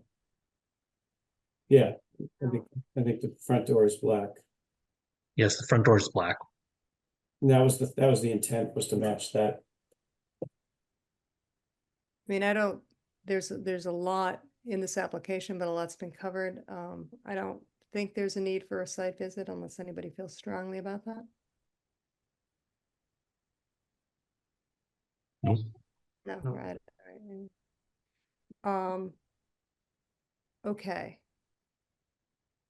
So, Would I be correct in assuming that you're suggesting a continuance with this being given so the go-ahead in some ways to do the next round of drawings and all for final approval? Is that how this would go? you're asking me? Yeah. Oh, yeah, okay, just, yes, that's exactly right, Walter. Okay. So if I could just ask, so would Mhm. that mean that the design as shown is acceptable, and you would just be reviewing details, even soffit details and that kind of thing, moving ahead? And Yes. light fixture. Light fixtures. And the light fixtures, right? confirming Yeah. that. Okay. It's kind of We like what everything. we like what you're doing. We want the details now. Okay. And I don't, so when we have those details done, we would just get ourselves on the agenda for a following meeting since it's a continued, or would it have to be continued? Or would you continue it for the next hearing? Can we do it as staff approval? Why not? Good, yeah. Yeah, if I could do that, that'd be good. Mm-hmm. That's acceptable to the other commissioners, yeah. Mhm.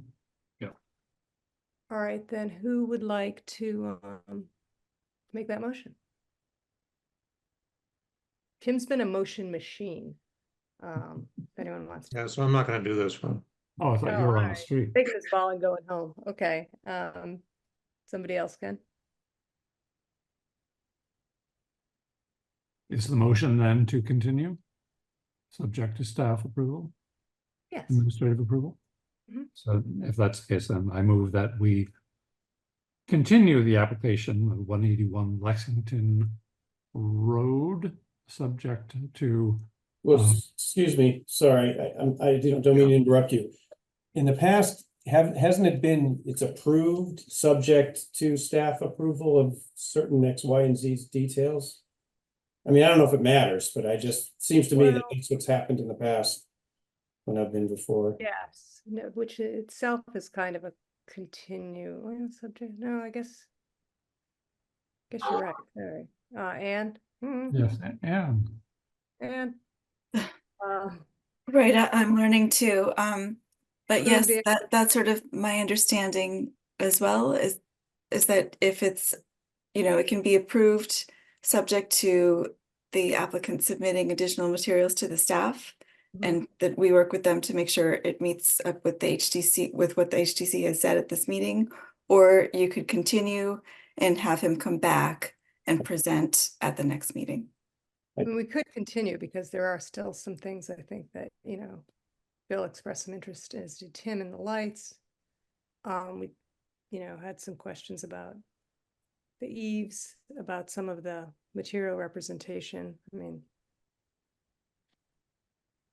or we could just leave that all to staff review if no one feel, I mean, if those details are gonna be reviewed at the staff level, wouldn't it? That would be something that we could just bring in as we get them. I mean, I'm just trying to keep it moving. streamline this, but if you need to continue it, that's fine. I just. No, it depends on if members of the commission have, yeah. I'm fine with approval subject to staff review of the details. all right, Yeah, so let's think so. rejig your motion. Walter, I move that we approve the application of 181 Lexington Road, subject to the concerns expressed by the commission being presented to staff for approval. thank you, excellent. And do I have a second? second, Thank you, Tim. And I'll go around for votes. Melinda, what say ye? Aye. Catherine, Aye. Walter, Aye.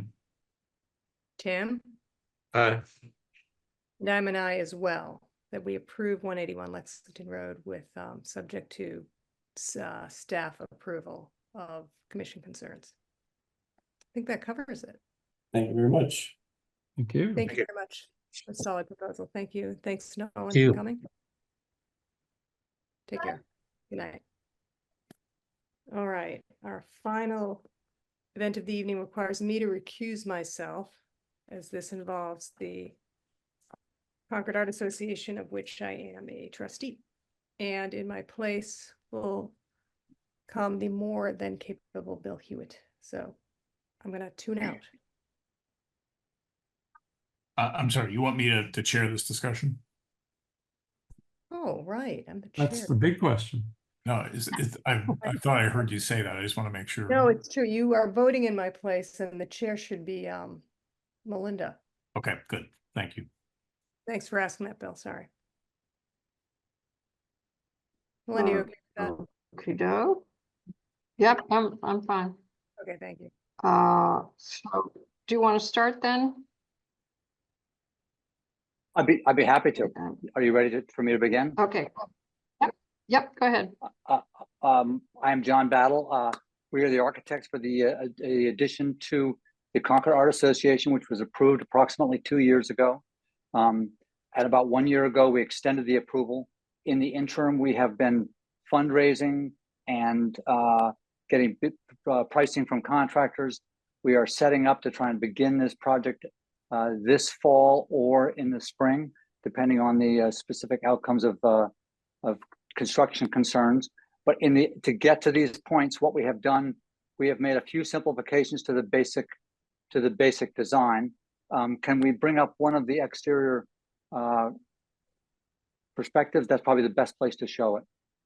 Yes, this is the best, probably the best way to explain it. Okay, yeah. So I'm going to let, so the basic concept remains intact, which is sort of this more contemporary element that floats behind this more antique art association, and the sort of the contrast and the evolution of the architecture sort of summarized by that approach. And to get to some cost reductions and simplicity, we have made some adjustments. And Bob Drew from my office will walk you through what the specifics are. And it shows best on this one sheet. So Bob, why don't you go ahead and take it away? Okay, 30-second tour. So this lower level here is what's currently exists on site. The middle row here is what's been approved by kindly by you guys 2 years ago. The new proposed design is this top row. So I'm gonna work from front to back. If you see, go like basically pretty much on the right side of the project. So the existing entry stays as is. At the previous design had it, a little bit of an addition to it. We had this small bump out with dormers above, which was kind of like kitchen addition and office above. That has been removed from the project. And because that's been removed from the project, in the previous design, because the existing HVAC pen was here, we moved it to the side of the art barn. But since that addition is no longer part of the project, we're putting the HVAC pen back, keeping it where it currently is with a new fence to screen it. With this removal of the dormers and the addition, we have to create a little invited entry to lure people back into the art barn. And this is the smaller version of that. The art barn pretty much stays as is, but the roofing material is now different to conserve cost. If you look at looking at the back of this, landscape has changed. We had a recessed patio that has been removed from the project. Because of that, we had to change the window arrangement on the back. And then on the other side, pretty much the patio side of this is pretty much stays as is. The window package on the back here, the doors have been removed, but the primary, most of the work that's been removed is kind of this zone right here with the kitchen addition and the dormers above. The intent, the design, the spirit of the art barn, we've always tried to keep as we're trying to make this project buildable. Before we leave this page, is the tree off for a reason on the right-hand column? So what we have found out, we have had several arborists in to look at this. They have all said that the tree is not in as good health as we originally had been assessed, and they are proposing that we should have it removed, and we want to replace it with a tree just slightly closer to the street than using this detail. So that would be replaced if the tree is in fact determined to be at risk. But that all the arborists say that we probably should not count on it being there for long. Thank you. So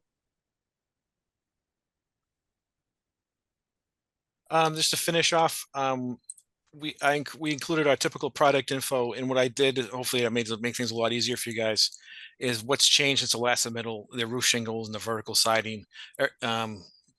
Usually you do like a sheet like this showing the finish schedule, but this kind of explains all the parts and pieces.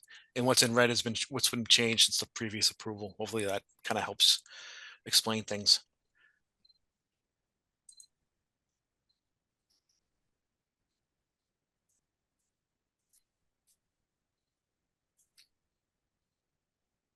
Okay. Do any of our commissioners have any questions for our architects? I just more have a comment, remembering this distinctly from our conversations 2 years ago.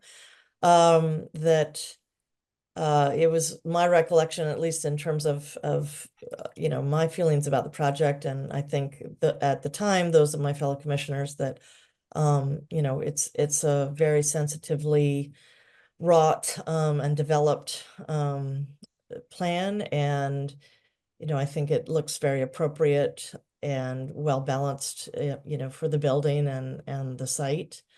And I have no you know, no objections to how this is being laid out or proposed at all. Thank you. I was not part of the original approval. The changes seem, in my judgment, actually to make it look more historically accurate with respect to attached barns or barns attached to homes in the current proposal. I guess my question for commissioners who were on this first time around is the importance of the roof material selection. In some ways, that's visually the most apparent change, and maybe it's an artifact of the renderings, but it's the thing that kind of jumps out the most when you look at it for the first time. And I'm just curious, what's the current building's roofing material? What was the debate around, I assume that's standing seam roof versus asphalt shingle? Ultimately, it came down to issues of expense, of cost. We're trying to keep this thing, we're sort of balancing fundraising efforts to design revisions to be able to make it achievable. And that was one of the pieces. I think that ultimately the building committee felt that reluctantly felt that that was a design change that they would accept to keep the project on track, but would welcome any donor who cared to step forward and say that I'd like to pay for the metal roof. I got that, and I'm quite sympathetic to that. I'm quite sympathetic to that. My question actually was whether the roof material selection was a critical conversation in the last approval or not. It's just a factual question. And then my last question is to my architecturally qualified colleagues on the proposed in the top right-hand cell, whether the column configuration is appropriate. The one column sort of jumps out, and there's not a false column against the structure itself, like you often see in a portico. There is one actually. Probably hold on 1 second. Okay. Give me 1 second. Make sure before I. It's kind of like a little bit of a partial one, and the rendering is probably more prominent. Hold on. I see it. It's there on the, if you will, on the building side. It's not. There's not one on the classroom side. It's. In the rendering, we didn't do a fancy render. If you see it right there, it's articulated as a half column. Attached column visually, rather than just because it is a symmetrical. It's a traditional gable, pitched gable roof, so we do have a balance of column detailing. Okay. So anyway, my question was primarily around the roof material and whether that was a make or break in the last conversation. It sounds like maybe it was not. So. Anybody else have any comments? Just a quick observation. You could put a plaster along the front of that building in the back corner of that little portico, right? If you want to match. Yeah, exactly. Yeah, that's actually what I was asking about is exactly. Oh, I'm sorry. Yeah. We thought you meant this piece. Oh. No, I'm sorry. It's that one right there. That. Oh, I apologize. I thought you. No, everything you said makes sense, but yeah, yeah. Wow. It's fast. Approve it now. No, I'm just kidding. I have no other questions. Thank you. You can easily add that. I'll go next. Okay. I think, and I've always admired the design here, so it's just a very interesting project. I don't personally. I get the asphalt shingle cost thing, and I don't have a concern about that. You know, that's just reality. The concern I do have, or a question I have, is that very entry we were just talking about. I'm viewing this building as kind of this modernist barn, and I think maybe that was the verbiage describing it, playing off against the older structure. And, you know, it's a little bit of a modernist big house, little house, back house, barn thing. And I really, the thing that just popped out to me was this neo-colonial entry gable stuck against the modernist barn.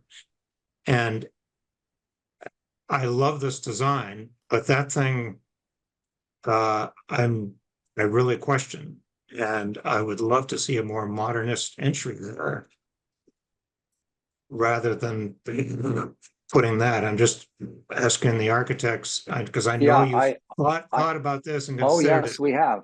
Oh, yes, we And have. I would vote for modernist there and not neo-colonial. So that's, I'll We stop toyed there. with, Bob, can you zoom in on that piece? And perhaps I could sort of sketch on this. So we toyed with other ways to do this that included, let me sort of state the overview. The ultimate concept behind this thing was to keep this thing identified as sort of this singular volume that had the kind of modern qualities that we all like, that kind of juxtapose nicely with the antique portion of the building. And our efforts to try and put them, we still need to be able to bridge the gap here between this and this. And we felt that when we got down to doing these small roofs in modern pieces, somehow the sort of singular quality of the volume got watered down. So we did try it both ways and felt that the basic concept of sort of that contrasting singular volume read more clearly like this. And so that's why we chose this way. It's not like we didn't look at it. And so that was our my earbud. So that was our decision. I mean, our preference at the time. Could we be swayed into resubmitting another solution? I think we could, if that's what we need to do. Yeah, I have no doubts you gave a lot of thought to this thing, because it is a little dilemma. It is the eye catcher. That entrance, however you do it, is the big focal point. And I want that entrance to be in character with this wonderful space you're building behind it. You know, so I'm curious if other commissioner members have the same concern. Yes. Okay. Then It's only one other vote.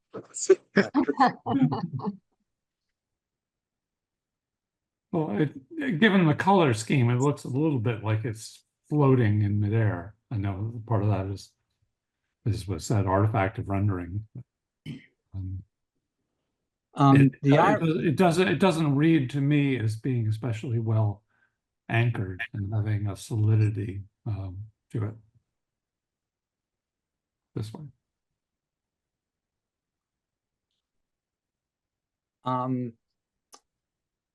Okay, when we considered it, I just sort of we're talking about some very conceptual kinds of decisions here, which we've obviously thought about. But the notion, when we talked about this, of taking all of this and letting this become the dark material, whether we didn't really want a flat roof in there, but even letting this thing becoming the dark material felt like it undermined the sort of clarity of this volume reading so clear. So that's why we had said, let's make it in white, in historically compatible material with the historic portion of the building. But I would be happy to say, if this thing would read, Bob, you tell me, are we in a position to be able to alter this rendering live demonstrate this in black components rather than in white components? Give me 1 second. I'm gonna do my best. Okay. John? Yes. If I may, I think if we want to consider this, if the committee decides to ask you to consider this, and right now we've only had 2 out of the 5 say this, I think it would be the way to do this, I think, as you know, is you guys go back and really study this and come back and not do this on the fly, because it's not gonna, it's risky for you and us to see something on the fly. And I just think this is such an important entrance on such an important building. It's such an important part of the town on a beautiful addition. Can you hold there? I'm sorry. I'm sorry. I want to I'm hold. done. So, Well, if you're done, yes, it's an extremely, I'll pick up, an extremely important thing. The problem that I see with this is illustrated exactly by this, that the walk is inviting you back here. The way that portico is set up suggests that the entrance should be directly under that in terms of classical design, right? But when you get down there, the entry door is to your left. So it's a false promise in terms of the reference architecturally to the older structure of the building. I'm in deep trouble now. Well, you understand what I'm saying? I do. I understand exactly what you're saying, and I think in standing at this location, so I think that I would just want to remind people that the front entrance to the Concord Art Association, Bob, can you go to the left? The front entrance to the Concord Art Association is still here. It's not. It's not to the side. That entrance is really just to the classrooms alone, and I think to try and make it more to focus more on symmetry and You're not trying to get everybody to go. We're not trying to make this is not an effort at Grand Small. We're trying to make this thing more subtle. So this is a side door, really, John. This is the door to the classrooms only that would be used by students sometimes and by everyone for night classes. So this is the secondary entrance. That's probably an important balance of saying, aha, what does the front facade look like? And is this an appropriate gesture? So I think that's an important, that kind of relative balance between the old historic entrance and the new, I'm going to call it the stage door, is so that's what we're trying to achieve, that balance. Yeah, but you're promising an entry underneath there by the choice of that roof line portico, I think, and you're getting a blank wall visually. That's perhaps I'm dead wrong. I'm not an architect, but that's my take. That's my take on it. I totally agree with you that it's a false promise and it's a blank wall that you're looking at. I wonder if the roof were flattened, that it would seem less of a blank wall. I mean, you had a shed roof in the last submission, right? We actually had a flat roof in that section, just because it went more compatibly with. We had a combination, but we had a flat roof, and we were able to deal with it.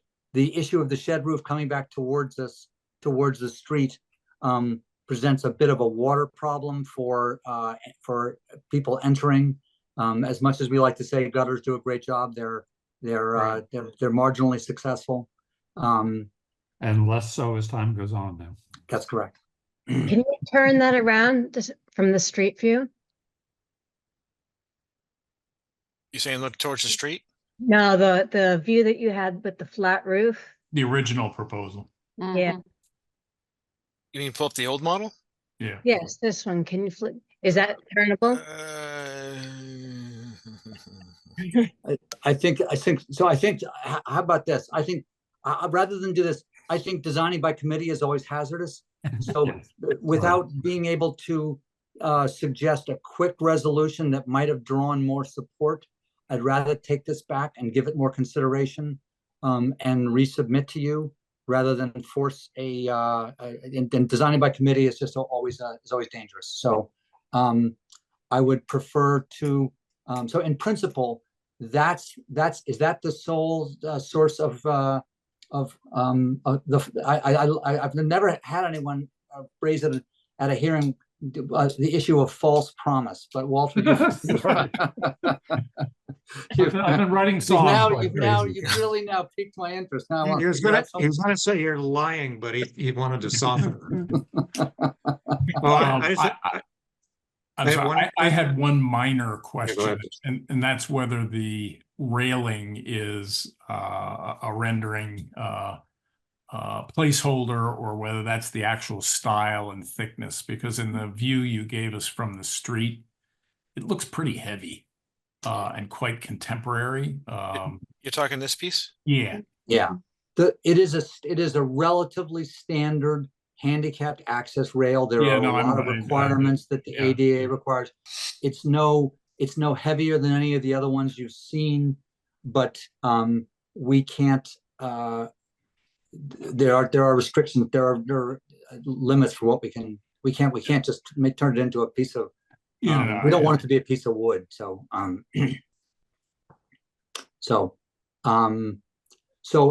can I walk away with a confidence that if we come back and try and address this entrance piece to more in a more subtle way, address the juxtaposition of the new and the old, that's the underlying difficulty people are having?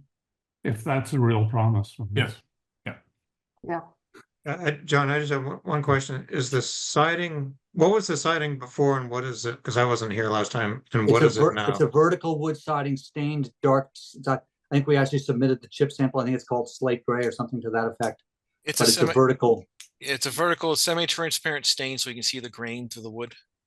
Is it board and batten or batten No, and board? It's just a flush. It's a very flush. Yeah. It's a very taut surface. The whole idea behind this is that it's a very taut surface piece. There's very low overhangs, tight eaves. Okay. To So like contrast with the historic shiplap or detail. something, or tongue and groove Yes, or something? yes, exactly. Okay. That sounds good. Thank you. Okay.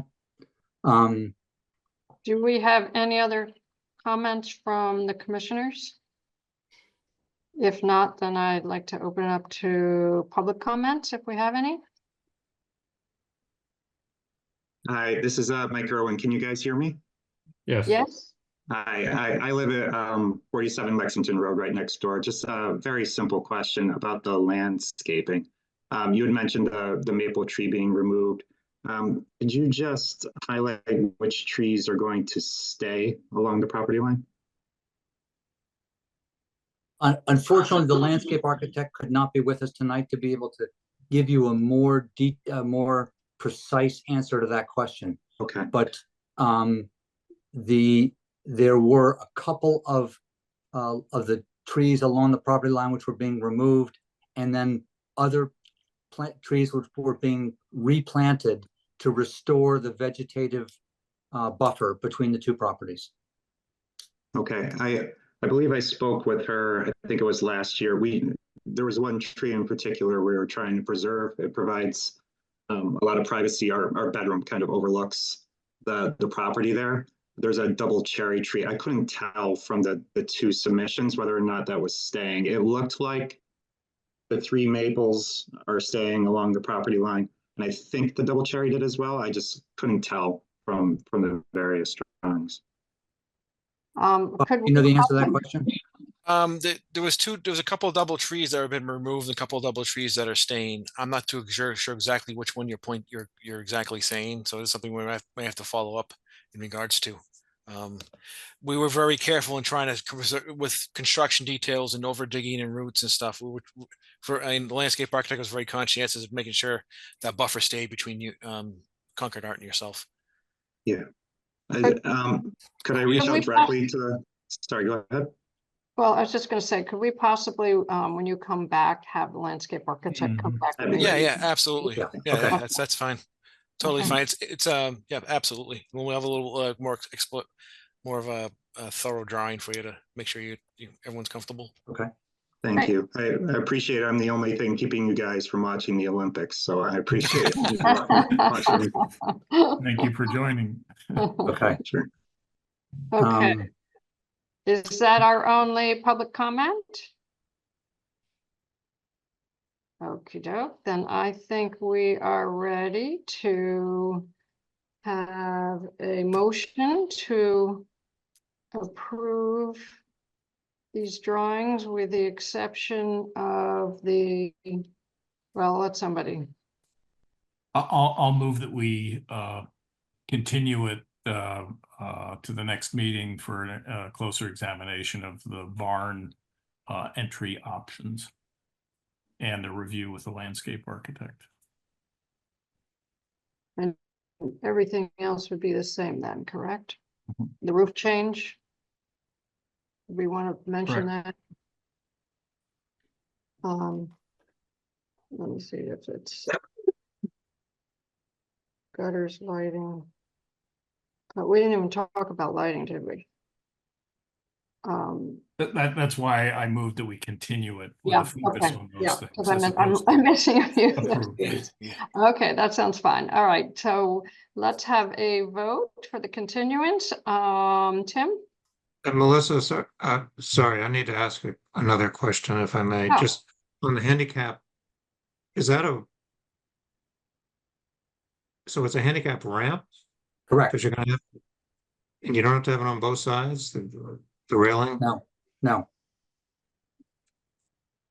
You know, I'm gonna double check that, but we didn't, because So there's no it's drop off, there's no drop off. steeper than 1 and 20, I guess, right? So therefore it's anyway, According in development with the landscape architect, this met code, and you only needed one rail on one side in terms of. okay. Thank you. Sorry. No, it's always a good question. Always good to ask. All right, so shall we continue with the vote then? You have a second? Oh, thank you. Tim's, yours. Yes, aye. Aye, but Aye. also need a seconder, sorry. I'll second. Okay, thank you, Walter. And continuing with the vote, Walter, are you voting tonight? You are, right? I am. Aye. And Catherine? Aye. And Bill, are you filling in? Yes, aye. All right, and so I think we're all set to have Catherine come back. Okay, So what date are we continuing until? oh, so we have another meeting August 28th, 3 weeks from now. I If will, that's too soon. no, it's not a matter of too soon, it's a matter of, yeah, let's just say that that's fine. August 28th is fine. Okay,